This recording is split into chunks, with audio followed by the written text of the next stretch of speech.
Today's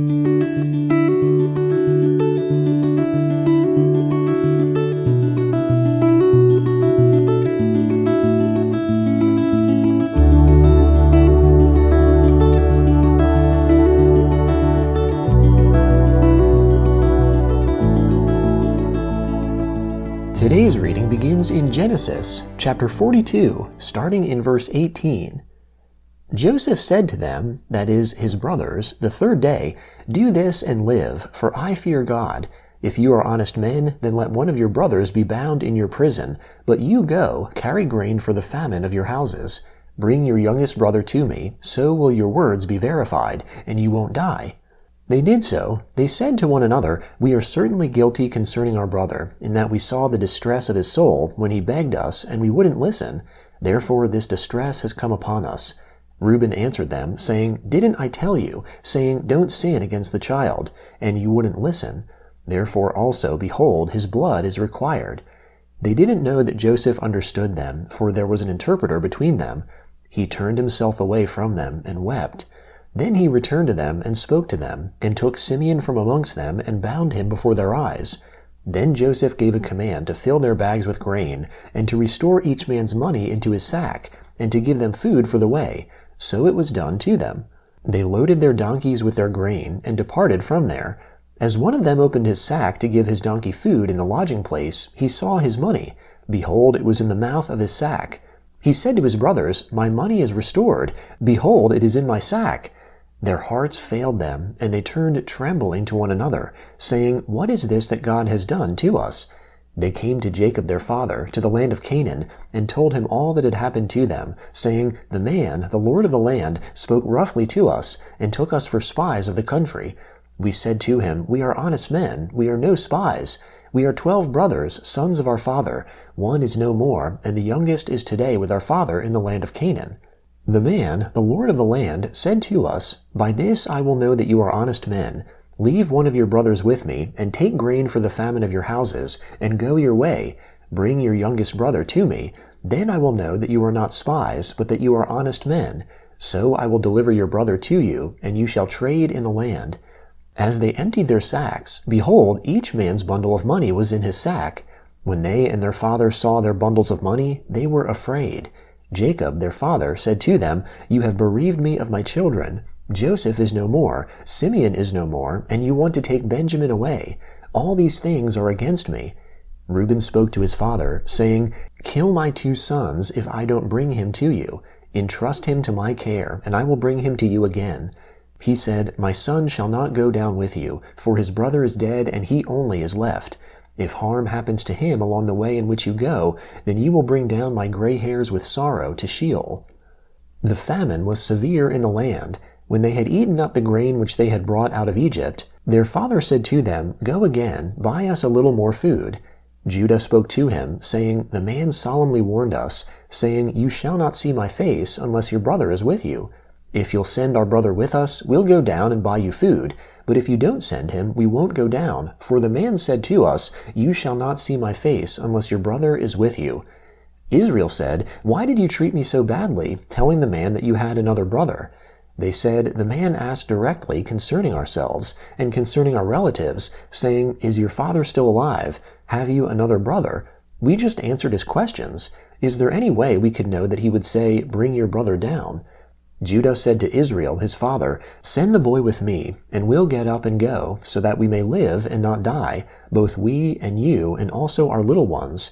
I'll be collateral for him. From my hand will you require him. If I don't bring him to you and set him before you, then let me bear the blame forever. For if we hadn't delayed, surely we would have returned a second time by now.' Their father Israel said to them, 'If it must be so, then do this. Take from the choice fruits of the land in your bags, and carry down a present for the man, a little balm, a little honey, spices and myrrh, nuts and almonds, and take double money in your hand, and take back the money that was returned in the mouth of your sacks. Perhaps it was an oversight. Take your brother also, get up and return to the man. May God Almighty give you mercy before the man, that he may release to you your other brother and Benjamin. If I am bereaved of my children, I am bereaved.' The men took that present, and they took double money in their hand, and Benjamin, and got up, went down to Egypt, and stood before Joseph. When Joseph saw Benjamin with them, he said to the steward of his house, "Bring the men into the house, and butcher an animal, and prepare, for the men will dine with me at noon." The man did as Joseph commanded, and the man brought the men to Joseph's house. The men were afraid because they were brought to Joseph's house, and they said, "Because of the money that was returned in our sacks the first time, we are brought in, that he may seek occasion against us, attack us, and seize us as slaves, along with our donkeys." They came near to the steward of Joseph's house, and they spoke to him at the door of the house, and said, "O my lord, we indeed came down the first time to buy food. When we came to the lodging place, we opened our sacks, and behold, each man's money was in the mouth of his sack, our money in full weight. We have brought it back in our hand. We have brought down other money in our hand to buy food. We don't know who put our money in our sacks." He said, "Peace be to you. Don't be afraid. Your God and the God of your father has given you treasure in your sacks. I received your money." He brought Simeon out to them. The man brought the men into Joseph's house, and gave them water, and they washed their feet. He gave their donkeys fodder. They prepared the present for Joseph's coming at noon, for they heard that they should eat bread there. When Joseph came home, they brought him the present which was in their hand into the house, and bowed themselves down to the earth before him. He asked them of their welfare, and said, "Is your father well, the old man of whom you spoke? Is he yet alive?" They said, "Your servant, our father, is well. He is still alive." They bowed down humbly. He lifted up his eyes and saw Benjamin, his brother, his mother's son, and said, "Is this your youngest brother, of whom you spoke to me?" He said, "God be gracious to you, my son." Joseph hurried, for his heart yearned over his brother, and he sought a place to weep. He entered into his room and wept there. He washed his face and came out. He controlled himself and said, "Serve the meal." They served him by himself, and them by themselves, and the Egyptians who ate with him by themselves, because the Egyptians don't eat with the Hebrews, for that is an abomination to the Egyptians. They sat before him, the firstborn according to his birthright, and the youngest according to his youth, and the men marveled with one another. He sent portions to them from before him, but Benjamin's portion was 5 times as much as any of theirs. They drank and were merry with him. The Gospel of Matthew, chapter 13, beginning in verse 47. Again, the kingdom of heaven is like a dragnet that was cast into the sea and gathered some fish of every kind, which, when it was filled, fishermen drew up on the beach. They sat down and gathered the good into containers, but the bad they threw away. So it will be in the end of the world. The angels will come and separate the wicked from amongst the righteous, and will cast them into the furnace of fire. There will be weeping and gnashing of teeth. Jesus said to them, "Have you understood all these things?" They answered him, "Yes, Lord." He said to them, "Therefore every scribe who has been made a disciple in the kingdom of heaven is like a man who is a householder, who brings out of his treasure new and old things." When Jesus had finished these parables, he departed from there.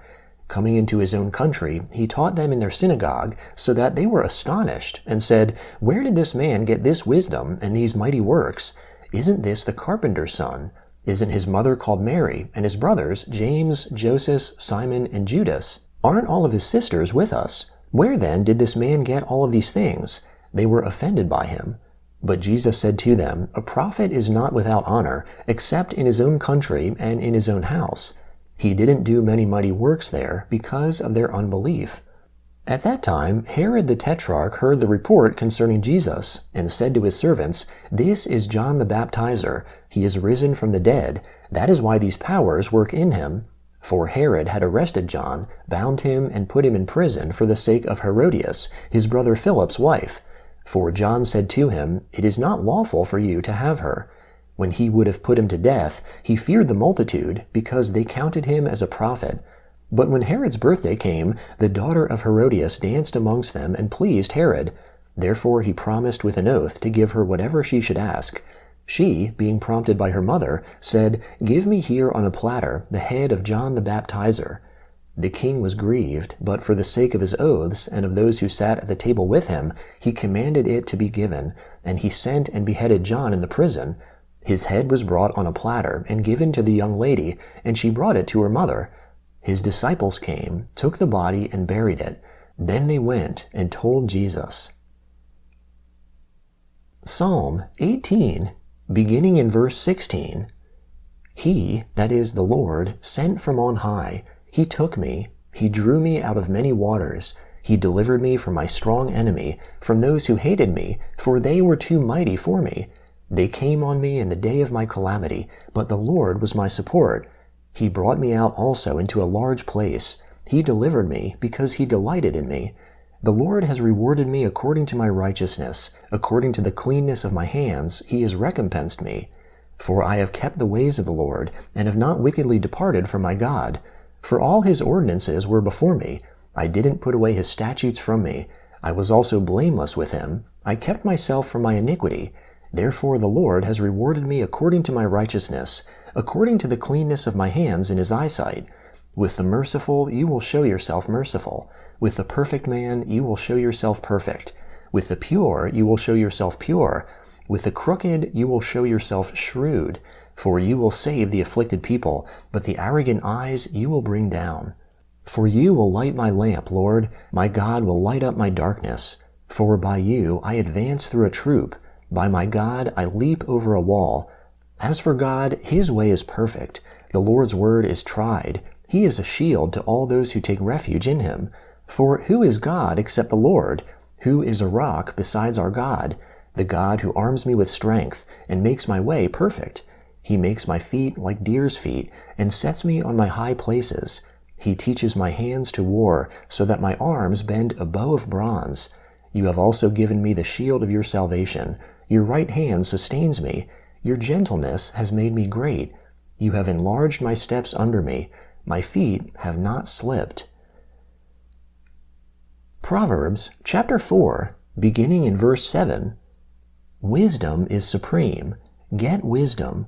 Yes, though it costs all your possessions, get understanding.